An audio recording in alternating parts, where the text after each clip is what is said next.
Thank you, Andy. I'm glad to be back with you all today. I want to begin with an overview of the continuing concerning trends in the data. Yesterday, we in the United States surpassed 30 million cases of COVID-19. CDC's most recent data show that the 7-day average of new cases is slightly less than 60,000 cases per day. This is a 10% increase compared to the prior 7-day period. Hospitalizations have also increased. The most recent 7-day average, about 4,800 admissions per day, is up from 4,600 admissions per day in the prior 7-day period. And deaths, which typically lag behind cases and hospitalizations, have now started to rise, increasing nearly 3% to a 7-day average of approximately 1,000 deaths per day. When I first started at CDC about 2 months ago, I made a promise to you. I would tell you the truth, even if it was not the news we wanted to hear. Now is one of those times when I have to share the truth, and I have to hope and trust you will listen. I'm going to pause here. I'm going to lose the script, and I'm going to reflect on the recurring feeling I have of impending doom. We have so much to look forward to, so much promise and potential of where we are, and so much reason for hope. But right now, I'm scared. I know what it's like as a physician to stand in that patient room, gowned, gloved, masked, shielded, and to be the last person to touch someone else's loved one because their loved one couldn't be there. I know what it's like when you're the physician, when you're the healthcare provider, and you're worried that you don't have the resources to take care of the patients in front of you. I know that feeling of nausea when you read the crisis standards of care and you wonder whether there are going to be enough ventilators to go around and who's going to make that choice. And I know what it's like to pull up to your hospital every day and see the extra morgue sitting outside. I didn't know at the time when it would stop. We didn't have the science to tell us. We were just scared. We have come such a long way. 3 historic scientific breakthrough vaccines, and we are rolling them out so very fast. So I'm speaking today not necessarily as your CDC director, or not only as your CDC director, but as a wife, as a mother, as a daughter, to ask you to just please hold on a little while longer. I so badly want to be done. I know you all so badly want to be done. We are just almost there, but not quite yet. And so I'm asking you to just hold on a little longer, to get vaccinated when you can, so that all of those people that we all love will still be here when this pandemic ends. The trajectory of the pandemic in the United States looks similar to many other countries in Europe, including Germany, Italy, and France. Looked like just a few weeks ago. And since that time, those countries have experienced a consistent and worrying spike in cases. We are not powerless. We can change this trajectory of the pandemic, but it will take all of us recommitting to following the public health prevention strategies consistently while we work to get the American public vaccinated. I'm calling on our elected officials, our faith-based communities, our civic leaders, and our other influencers in communities across the nation. And I'm calling on every single one of you to sound the alarm, to carry these messages into your community and your spheres of influence. We do not have the luxury of inaction.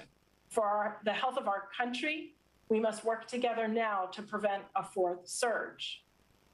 And after that honest plea, I want to reflect on so many reasons we have to be hopeful and why your actions today can get us out of this soon.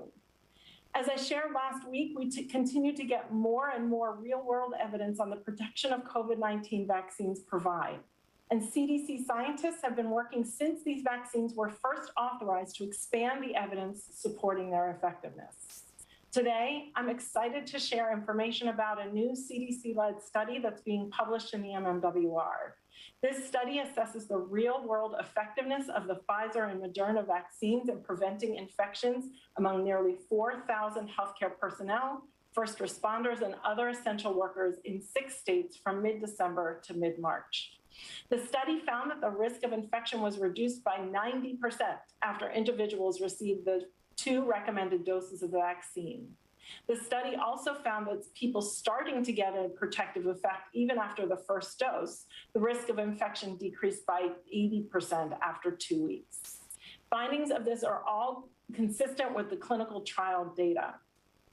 Importantly, people in the study received self-collected nasal swabs each week for laboratory testing, allowing CDC to look at evidence of COVID-19 infection whether or not people had symptoms.